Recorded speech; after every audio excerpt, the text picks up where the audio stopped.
What's going on, YouTube? It's Alvin the Director. For those who are new to the channel, I'm a second lieutenant up here at Fort Wainwright, Alaska. And on this channel, I like to post military videos, I post fitness videos, and I post lifestyle videos. So if you're into that kind of stuff, consider hitting that subscribe button.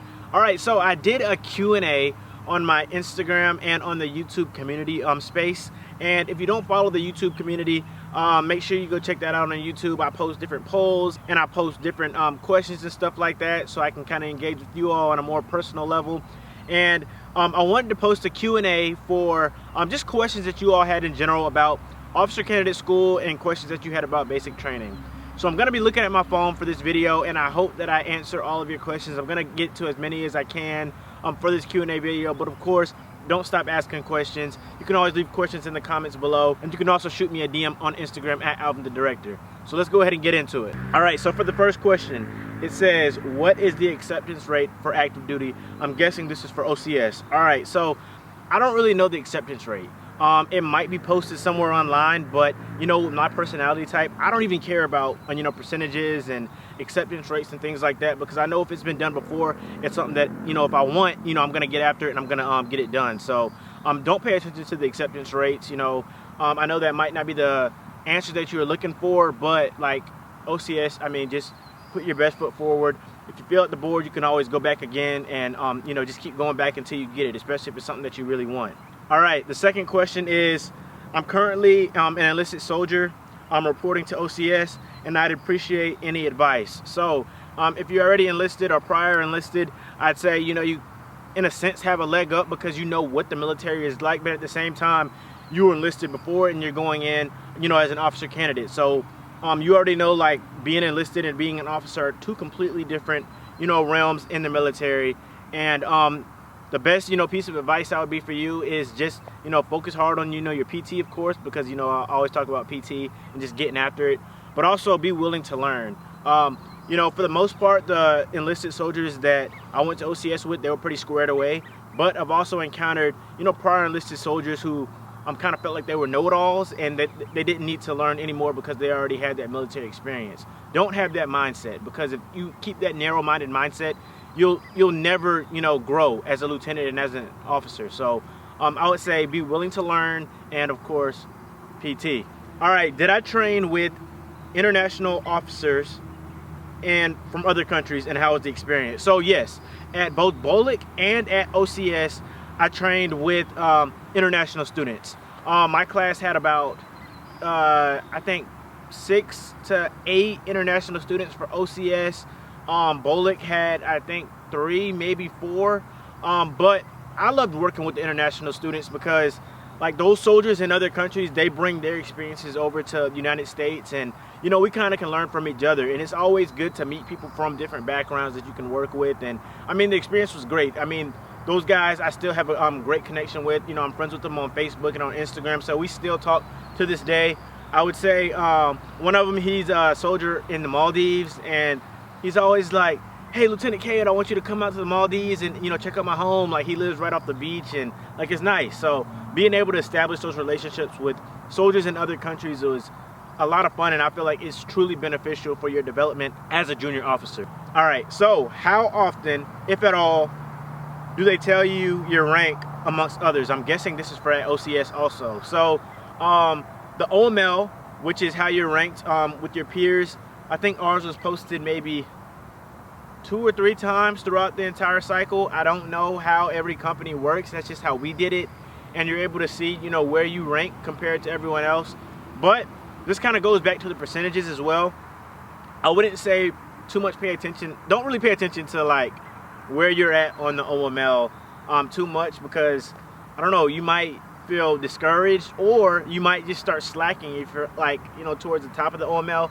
For me, I didn't like looking at it until the very end when it was pretty much set in stone, because, like, I didn't care if I was number 1 or I didn't care if I was number 130, because I was always going to put my best foot forward, at all times. So they do post it. At least my company did post the OML. So, if you're the type of person that wants to see where you are to, I guess, kind of figure out how hard you need to work to get to that number 1 spot, you should be able to look at that on some kind of chart. I would say ask your cadre, though. If they don't post it, say, hey, where am I ranked, you know, with everybody else, and they should be able to give you that answer. All right, so this question is for basic training. Are females allowed to put in clear nose rings at basic? No. Jewelry is a no-go in, you know, your uniforms. You don't really see jewelry when you're in uniform, especially at basic training, because like you're doing a lot of training and it's just you don't do it. So I'd say for any questions you have regarding like grooming or what you can and can't wear when you're inside the uniform, check out AR670-1 and it'll give you all your regulations and what you can and cannot do. All right, so what are some things you wish you did or didn't do during basic or OCS?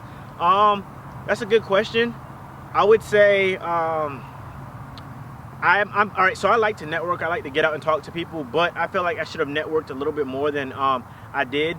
I found, you know, a lot of the times I spent time studying that I could have spent time, I guess, networking. And, you know, when people say the Army is small, like, they truly mean it. So, like, I come in contact and I talk more with, I guess, my battle buddies from OCS and Basic Training now than I did, like, when I was at Basic Training. And, like, I don't know, I feel like, you know, that's really important because, like, I can always hit up one of my buddies that are in a different branch than me and say, hey, you know, what is this? And they can kind of break it down to where I understand it. And like they'll ask me signal questions all the time and like how they can get, you know, a certain mission accomplished by just having me as a resource. So I would say I wish networking was something that I did a lot more of at OCS and at Basic Training. This question, it's kind of worded a little different, but the question pretty much says, at what point are you commissioned as an officer? So you have the route that I took. You go to basic training and then you go to OCS and then you commission as an officer at the end of OCS, and then after that you go to BOLIC. For someone that is going from ROTC, during your college graduation, you'll commission as a second lieutenant. Same with like, you know, West Point or like Citadel or those other like military institutions. You commission whenever you graduate. But you're gonna graduate OCS before you go to BOLIC. So that's the point where you commission at. All right, so this question pretty much refers to branch detailing and how it works. So you're not really force branched anything. It kind of just depends on where you fall on the OML and if you consider it a force branch or not.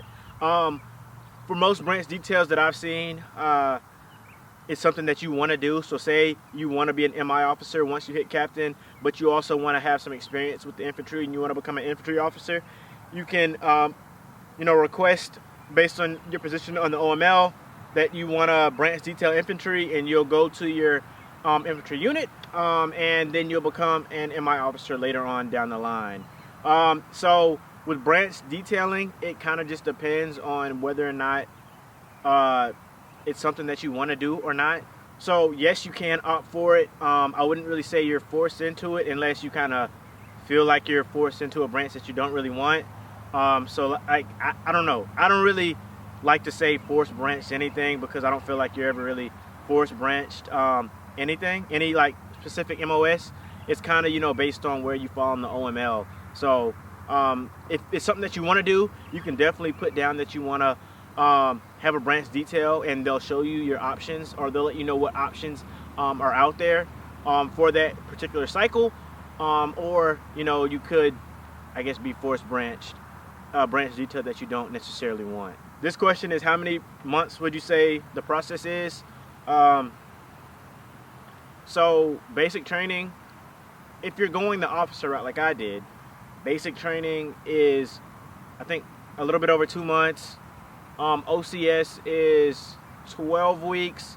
My BOLIC was 16 weeks for signal, but at the same time, I can't really give you an accurate time frame for how long the process would be to go from basic training to completing your time at BOLIC, because it ultimately depends on when you class up at OCS. I guess when you finish basic training also, that's going to play a big part into it as well.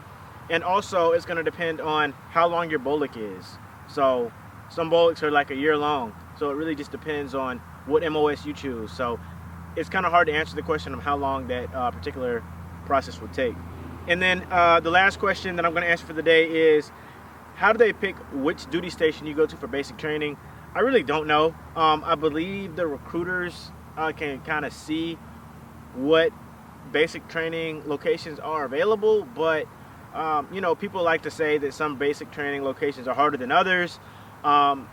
I think they're roughly the same. I went to Fort Benning, and you know, my experience at Fort Benning is completely different than someone at Fort Jackson or like Fort Sill. So I don't really know how to really answer that question because I really don't know how they determine where you go for basic training, but I went to Fort Benning. All right, so that's going to end it for today's Q&A. Continue to ask these questions though. I have a lot of fun answering Q&As. And leave a question in the comments below. If there's anything that you still have after this video, you can also shoot me a DM on Instagram at AlvinTheDirector. And if you like this video, give it a thumbs up. I'm Alvin the Director, and I'm out.